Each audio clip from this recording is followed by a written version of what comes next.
OnTour provides fun and extensive customization options available from the Options menu via both the Jukebox and Selfie Booth buttons. The Selfie Booth menu provides a complete list of all band cards within the game. The button at the top of each card displays either Default, to denote that the default image is selected as provided with the game originally, or displays the path to the image you have selected to fill in the face of the card. Clicking on this button will take you to a window which allows you to select a new image for the card. The right side of this window is a file browser. The long bar-like button lists the path to the current folder. Clicking on it will show you all of the folders within this folder as opposed to the images being displayed. To the left of this is a button to click to go up one in the file tree. Below the preview image is a button to cancel your changes, a button to return to the default card face, and a button to apply any changes you may have selected. The Jukebox menu works almost exactly the same way as the Selfie menu, only instead of assigning images to the faces of cards, you are assigning music to the consequence cards. There is only one main difference on the Jukebox file selection screen in the form of a small button which allows you to click to preview the sound file. First, we'll take a look at the interface of OnTour and the game board. Then, we'll see a little bit of gameplay and the possible consequences and events the player can encounter. In this area, the player can see the cards that they currently have. Up to 7 cards can be displayed here, and further will appear as an overflow panel, which can be accessed by clicking on the button that displays the number of cards which you have. This button will also allow you to discard cards at any time. This area displays an indicator showing whether or not you possess band instruments, and whether or not you have any freebies, Twist of Fate cards which you may keep face down in order to counteract a future Twist of Fate at a later time. This area shows the player's bank balance. It can go into the red, and thus the player can go into debt and be unable to purchase anything. This area displays information on the player's opponents, including their van image, bank balance, how many cards they have, and whether or not they possess band instruments. It also shows the elapsed game time, the target game time, and the type of game. This is the band deck. This is where all band member cards that are undealt will sit. This is the Twist of Fate deck. This is where consequence cards reside. This is the stage space. This is the player's goal. Your job is to reach the stage space while possessing band instruments and 5 alike band member cards. That is to say, 5 band member cards of the same color. When active, just as in life, in this game, it's about having the winning combination of luck and foresight. Do you have what it takes to go on tour?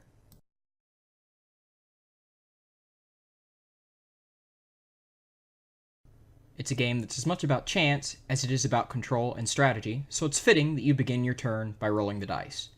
Click this button to roll the dice, then click and drag anywhere on the screen. While the direction and length of the line you draw with the mouse does have some effect on the dice, it's not an effect you can fully understand or control, just like rolling dice in the real world.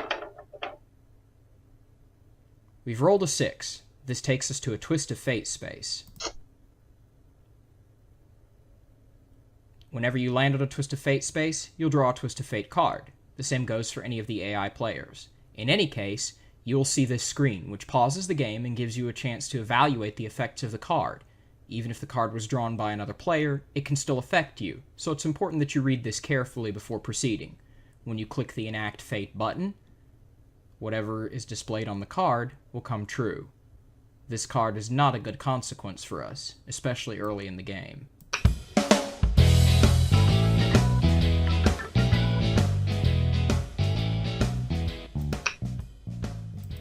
We will be forced to select 2 cards to discard. I've chosen to discard cards that are not of a kind because we're trying to collect 5 of a kind before we get to the stage in order to win. All the other players will now roll the dice, move to the appropriate space, and suffer the appropriate consequences. In this situation, it looks like I might want to go straight for the stage space, if at all possible, and win the game, but this is impossible. Not only do I need these 5 cards alike, but I also need band instruments. This means I'd need $10,000 to buy it landing on the space, or $20,000 if passing by, and a lot of things could happen between here and here to deprive me of band cards or funds. This is an example of a scenario where a short-term strategic choice may be inadvisable, but a long-term one might be more useful. These two forks in the road lead to other forks. Going right provides us with two other possible choices. Going left with two more here, and then another two here, another two here, another two here. This means that there's quite a plethora of ways this could go long-term, depending on our choices. Turning left certainly looks more interesting. Turning right is probably safer. This is a typical example of a zany Twist of Fate card, something that's not necessarily detrimental or beneficial, depending on the situation. We don't have a lot of light cards in our hand, so this could actually help.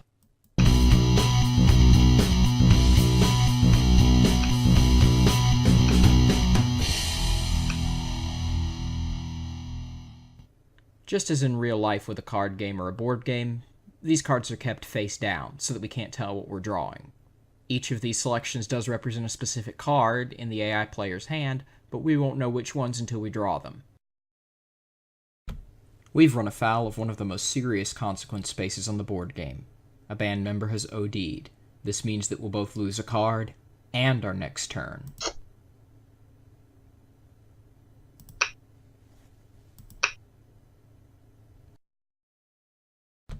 This is an example of a case where you may wish to flirt with fate and the odds in order to avoid a guarantee of a more serious consequence. The busted space would lose $200 times a dice roll and lose our next turn, whereas this twist of fate could be either beneficial or detrimental. We'll roll the dice this time. But it doesn't work out to our advantage at all. This is an example of a positive consequence space. Online trading is paid off for us. We'll receive $1,000 times whatever number we roll on the die. Let's hope for a high one. 3. Not particularly great, not terrible. We now have 10 cards. 4 in overflow here indicates that they can't all be displayed in the right-hand pane. We'll be forced to discard some of these at the beginning of our next turn. We're now being forced to discard cards. We must discard 3 in order to get down to the minimum required. We want to try to keep 5 of a kind, though, and purple is obviously our closest suit, whereas black, green, and blue all only have 2 cards. We'll discard 1 of each to diversify.